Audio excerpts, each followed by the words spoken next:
ऐसे टुकुर टुकुर क्या देख रहा है? अपना दुपट्टा संभालते हुए लाजबंती ने जैसे ही पूछा तो एक पल के लिए किशोर सपका गया। तुझे देख रहा हूँ। सच में क्या मस्त लग रही है तू, तुरंत संभलते हुए किशोर ने जवाब दिया। लाजबंती के बदन से उसकी नजरें हट ही नहीं रही थीं। चल हट, मुझे जाने दे। नन खुद काम करता है और न ही मुझे काम करने देता है। मुंह बनाते हुए लाजबंती वहां से निकल गई। किशोर अब भी उसे देख रहा था। वह लाजबंती के पूरे बदन का मुआयना कर चुका था। एक बार ये मिल जाए तो मजा आ जाए, किशोर के मुंह से निकला। किशोर की अक्सर लाजबंती से टक्कर हो ही जाती थी, कभी रास्ते में तो कभी खेत खलिहान में। दोनों में बातें भी होती, लेकिन किशोर की नीयत एक ही रहती, बस एक बार लाजबंती राजी हो जाए। फिर तो लाजबंती को पाने के लिए किशोर हर तरह के हथकंडे अपनाने को तैयार था। तू कुछ काम धंधा क्यों नहीं करता? एक दोपहर लाजबंती ने किशोर से पूछा। बस तू हाँ कर दे, तेरे साथ घर बसाने की सोच रहा हूँ। किशोर ने बात छेड़ी तो लाजबंती मचल उठी। तू सच कह रहा है? लाजबंती ने खुशी में उछलते हुए किशोर के हाथ पर अपना हाथ रख दिया। किशोर को तो जैसे करंट मार गया, वह भी मौका खोना नहीं चाहता था। उसने झट से उसका हाथ पकड़ लिया और बोला, सच लाजबंती, मैं तुम्हें अपनी घरवाली बनाना चाहता हूँ। तू तो जानती है कि मेरा बाप सरपंच है। नौकरी चाहूँ तो आज ही मिल जाएगी। किशोर ने भरोसा दिया तो लाजबंती पूछ बैठी, तो नौकरी क्यों नहीं करते? फिर मेरे मामा से मेरा हाथ मांग लेना, कोई मना नहीं करेगा। किशोर ने हाँ में सिर हिलाया। लाजबंती उसके इतना करीब थी कि वह अपनी सुध-बुध खोने लगा। यहाँ कोई नहीं है, आराम से लेटकर बातें करते हैं। किशोर ने इधर उधर देखते हुए कहा, मैं सब जानती हूँ, तुम्हारे दिमाग का क्या भरोसा कुछ गड़बड़ कर बैठे तो। लाजबंती ने तपाक से जवाब दिया, ब्याह से पहले यह सब ठीक नहीं, मर्द जात का क्या भरोसा। इतना कहते हुए वह तीर की मानिंद निकल गई। जाते जाते उसने किशोर के हाथ को कसकर दबा दिया था। किशोर इसे इशारा समझने लगा, फिर निकल गई। किशोर को गुस्सा आ गया। उसे पूरा भरोसा था कि आज उसकी मुराद पूरी होगी, लेकिन लाजबंती उसे गच्चा देकर निकल गई। अब तो किशोर के दिलो दिमाग पर लाजबंती का नशा बोलने लगा।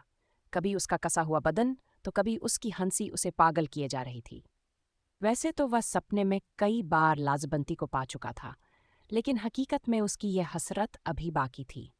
सरपंच धीरज सिन्हा का बेटा होने के चलते किशोर के पास पैसों की कोई कमी नहीं थी। सो उसने एक कीमती मोबाइल फोन खरीदा और उसमें खूब ब्लू फिल्में भरवा दी। उन्हें देख देख कर लाजबंती के साथ वैसे ही करने के ख्वाब देखने लगा। अरे, तू इतने दिन कहाँ था? लाजबंती ने पूछा। उस दिन हैंडपंप के पास पानी भरते समय दोनों की मुलाकात हो गई। मैं नौकरी ढूंढ रहा था, अब नौकरी मिल गई है। अगले हफ्ते से ड्यूटी पर जाना है।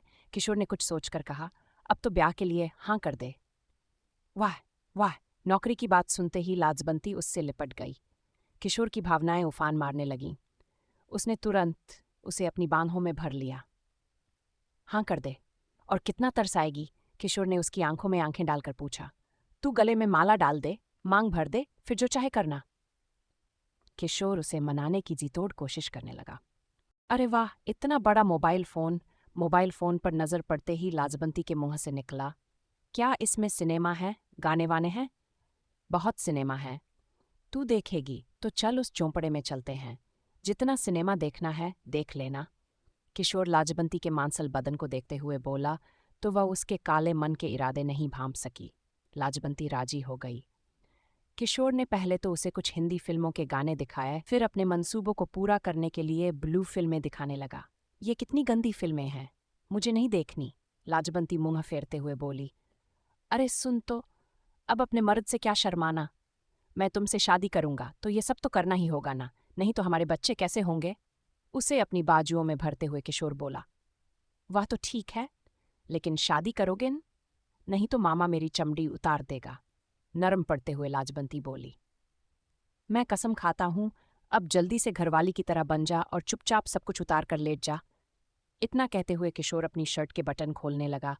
उसके भरोसे में बंधी लाजबंती विरोध न कर सकी। तू सच में बहुत मस्त है। आधा घंटे बाद किशोर बोला, किसी को कुछ मत बताना। ले, ये दवा खा ले, कोई शक नहीं करेगा। लेकिन मेरे मामा से कब बात करोगे? लाजबंती ने पूछा।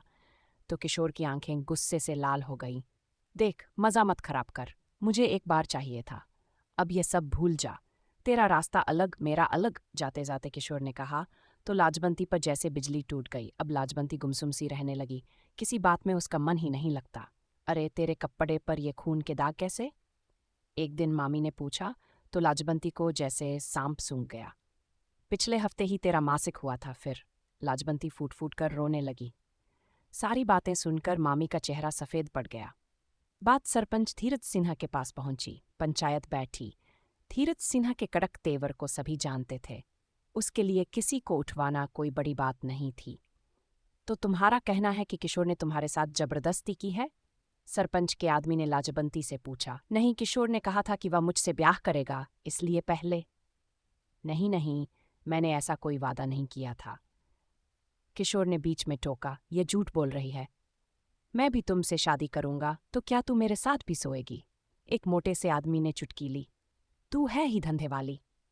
भीड़ से एक आवाज आई। चुप करो। धीरज सिंह अपनी कुर्सी से उठा तो वहां खामोशी छा गई। वह सीधा लाजबंती के पास पहुंचा। ए छोकरी, क्या सच में मेरे किशोर ने तुझसे घर बसाने का वादा किया था? उसने लाजबंती से जानना चाहा। धीरज सिंह के सामने अच्छे अच्छों की बोलती बंद हो जाती थी, लेकिन न जाने क्यों लाजबंती न तो डरी और न ही उसकी जबान लड़खड़ाई। हाँ, उसने मुझे घरवाली बनाने की कसम खाई थी, तभी तो मैं राजी। ये सुनते ही सरपंच का सिर झुक गया। भीड़ अब भी शांत थी। बापू, तू इसकी बातों में न आ। किशोर लाजबंती को मारने के लिए दौड़ा। चुप रह, शर्म नहीं आती अपनी घरवाली के बारे में ऐसी बातें करते हुए? खबरदार, अब लाजबंती के बारे में कोई एक शब्द कहा तो ये हमारे घर की बहू है। अब सभी जाओ, अगले लगन में हम किशोर और लाजबंती का ब्याह रचाएंगे। लाजबंती धीरज सिन्हा के पैरों पर गिर पड़ी। उसके मुंह से इतना ही निकला, बापू तुमने मुझे बचा लिया। तो दोस्तों, वीडियो अच्छी लगी हो तो चैनल को सब्सक्राइब ज़रूर करें। मिलते हैं अगली वीडियो में, तब तक के लिए love you and take care.